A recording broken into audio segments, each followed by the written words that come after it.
Greetings, everybody. I think that the first task that I have is to make you at ease. A wedding is a celebration.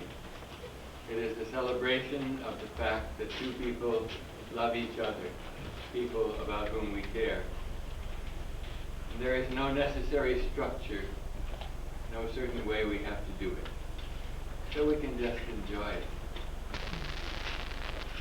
I would like to read a little bit. There is one poem here from which I select briefly, probably the oldest love poem that we have, the Song of Solomon. Behold, my beloved, he comes leaping upon the mountains, skipping upon the hills. My beloved spoke and said to me, rise up, my love, my fair one, and come away. Behold, the winter is past, the rain is over and gone, the flowers appear on the earth, and the time of the singing birds is come. The voice of the turtle dove is heard in our land. The fig tree puts forth her green figs, and the vines with their tender grape are fragrant. Arise, my love, my fair one, and come away. Bind me as a seal upon your arm, as a seal upon your heart. For love is strong as death, mightier than the grave. The darts of love are darts of fire, furious flames. Many waters cannot quench love, nor floods sweep it away. And then there is one little quotation that I would like to read that doesn't refer to a wedding at all, but does apply very well to the location of this celebration. Robinson Jeffers. Here where the surf has come incredible ways out of the splendid west over the deep, light nor life sounds forever. Here where enormous sundowns flower and burn through color to quietness, do you remember at all the beautiful and beauty and strangeness of this place? Old cypresses, the sailor wind that works into deep sea knots 1,000 years. Look how beautiful are all the things he does. His signature is the beauty of things. This is a quotation from Rainer Rilke, which the bride and groom have given to you, I believe, in your invitation. So you can follow it if you like. I think I ought to begin to do some work now that I am learning to see. I am 28 years old and almost nothing has been done. To recapitulate, I have written a study, which is bad, a drama and some verses. But verses amount to so little when one writes when young. One ought to wait and gather sense and sweetness a whole life long, and a long life if possible. And then, quite at the end, one might perhaps be able to write 10 lines that are good. For verses are not, as people imagine, simply feelings. Those one has early enough. They are experiences. For the sake of a single verse, one must see many cities, men and things. One must know the animals. One must feel how the birds fly, and know the gestures with which the little flowers open in the spring. One must be able to think back to roads in unknown regions, to unexpected meetings and to partings one had long seen coming, to days of childhood that are still unexplained, to parents whom one had to hurt when they brought one some joy and one did not grasp it. It was a joy to someone else.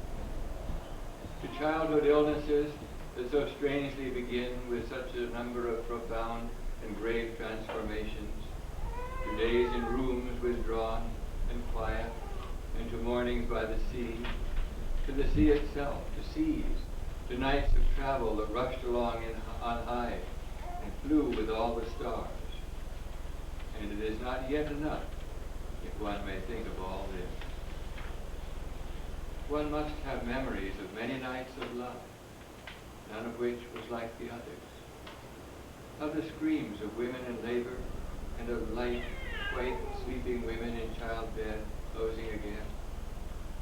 But one must also have been beside the dying, must have sat beside the dead in the room with the open window and the fitful noises.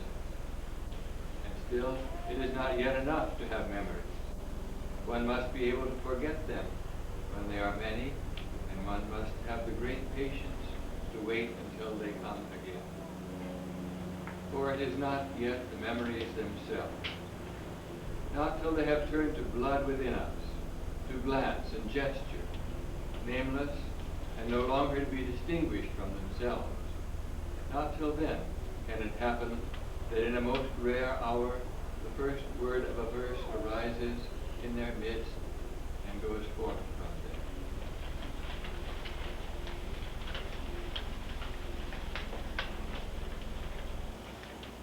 Many, many beautiful things have been written about love, about wisdom, about commitment. And today I'd like to add a few of my own words that when we have the privilege of witnessing the exchange of consent between a couple on their wedding day, we are being invited implicitly to renew all of our own experiences of love. And not only the love of spouses and lovers, but also the love of parents and children and siblings and friends and nature and God. All the kinds of love that we may have ever known are given a chance of renewal and refreshment today. And so in return for being invited here to enjoy that privilege, let us pledge to the bride and groom that we will continue all the days ahead to surround the tender new circle of their love with our supporting circle, so that by friendship in all its manifestations we may support and reinforce their love and enable it to bring forth the rich promise that is contained within it today. Bruce, would you take Nancy your presence to be your mom? Yes, I will. Will you, Nancy, take Bruce to be your husband? And I'll say to each other the words that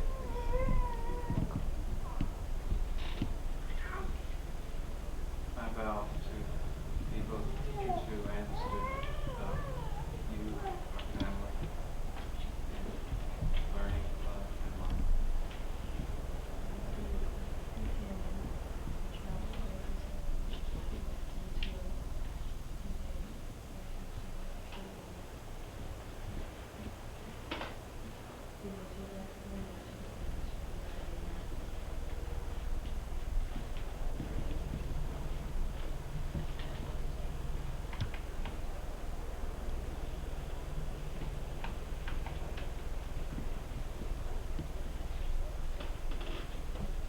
God bless these beautiful golden circles. May the perfection of their form and craftsmanship be for those who wear them always a reminder of the beauty, the perfection, the radiance of this moment.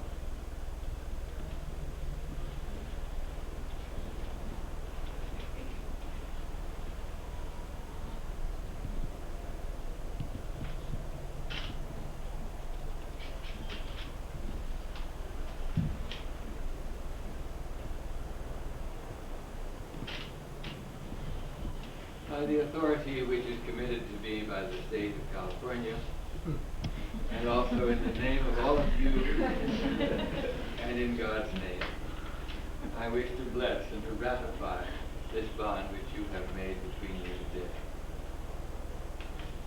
May the Lord God bless you and unite your hearts in a love which is truly unshakable. May your home be a place of peace, welcome, of compassion for the unfortunate, joy in the riches of nation. May your work be fruitful and satisfying, but may your hearts never be captured by possessions or by power. May you respect respect the dignity and worth of every man and woman and child, indeed of every creature of God. May your years together be many.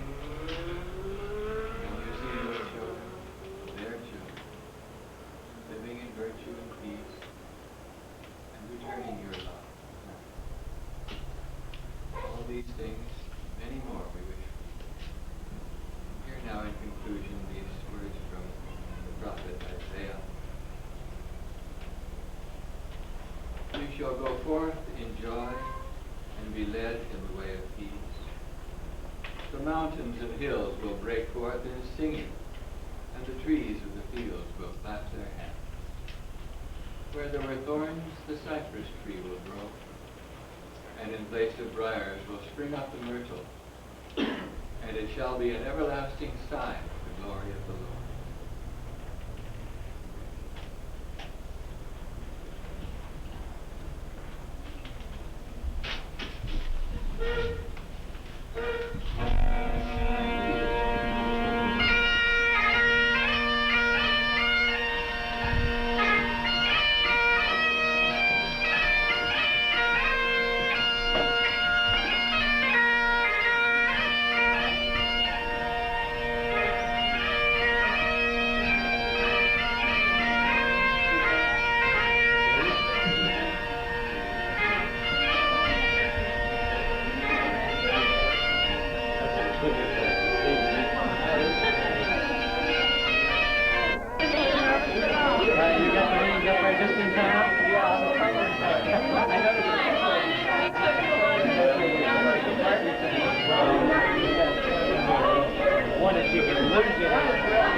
Go ahead, go ahead.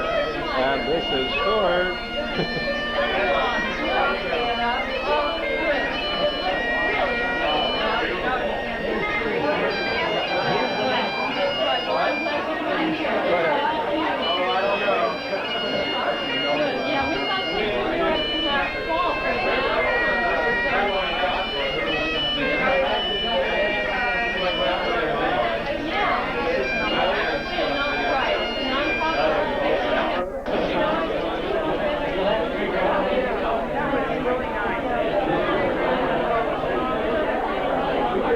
Hi, Jan. Surprise, surprise. Let's get some tears. Oh, no, I'm not crying anymore. I've done it. It is sad to lose a babysitter. It really is. No, I know. This is Don Caddis. You know Carolyn, I think. I cried too earlier. My tears are all It really was. Carolyn was kind of suggesting to me.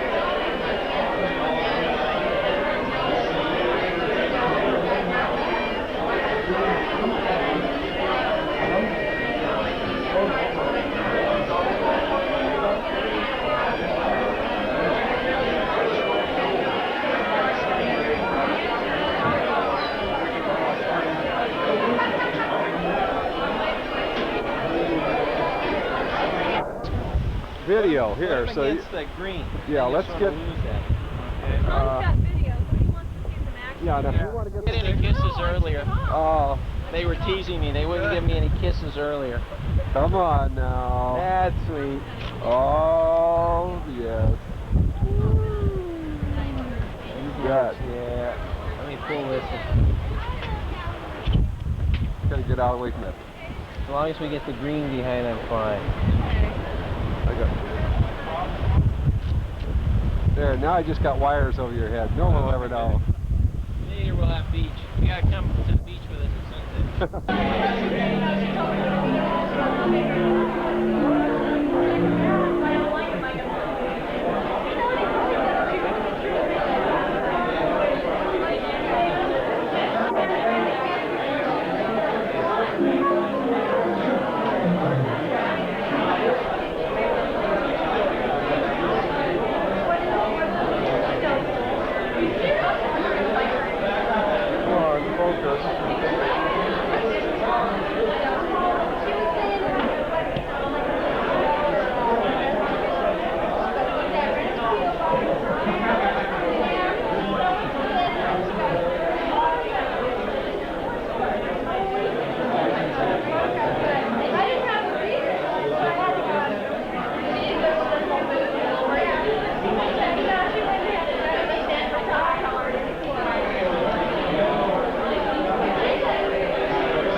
Yes,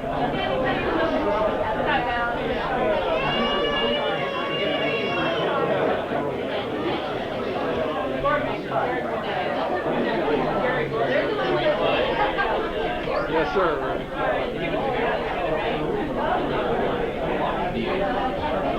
I'll just play there. We're going backward.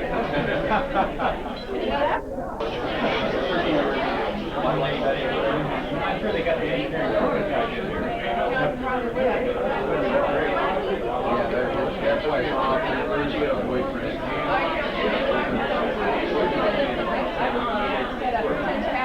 You were with the area. Oh, I like it. It's great work.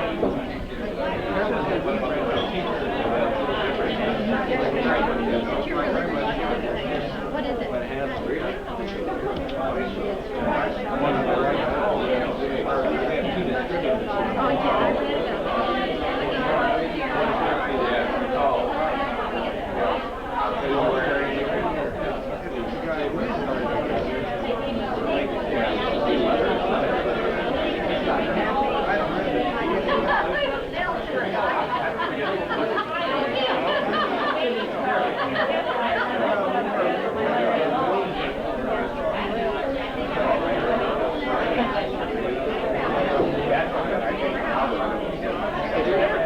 It's never been publicized. You know, it's just recently.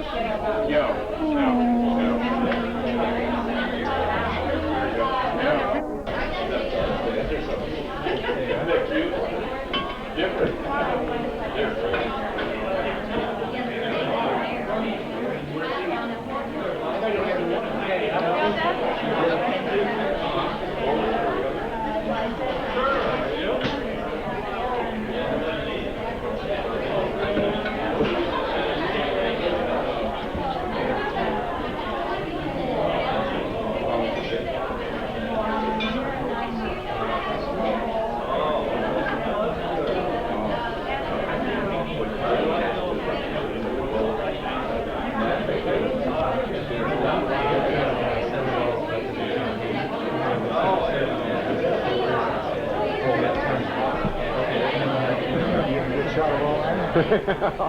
Well, that's what I'm getting shots of all that.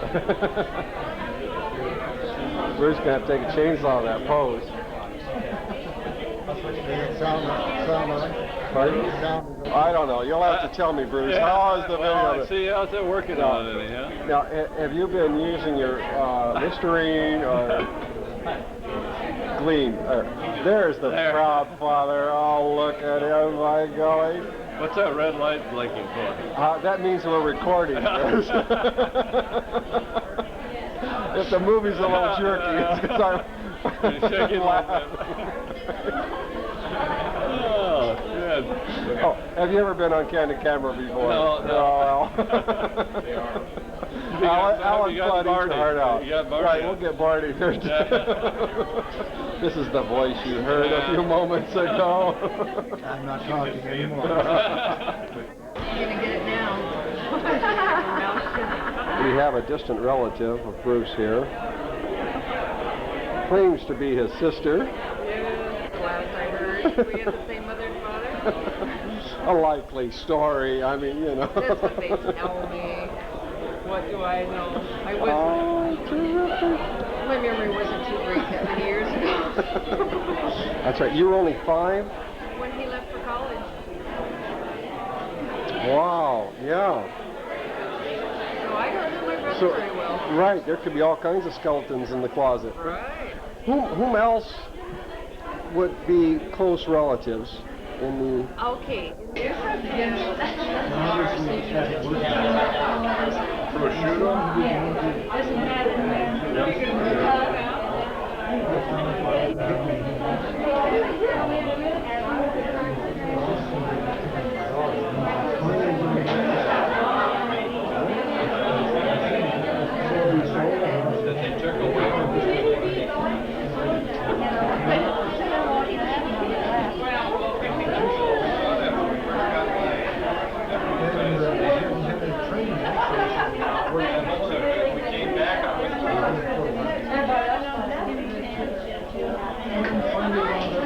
Chrissy? Chrissy, thank you. I was told I got some relatives here.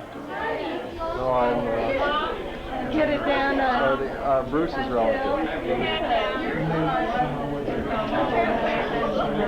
There's a young lady that skipped out though that's a niece or something. I gotta get her.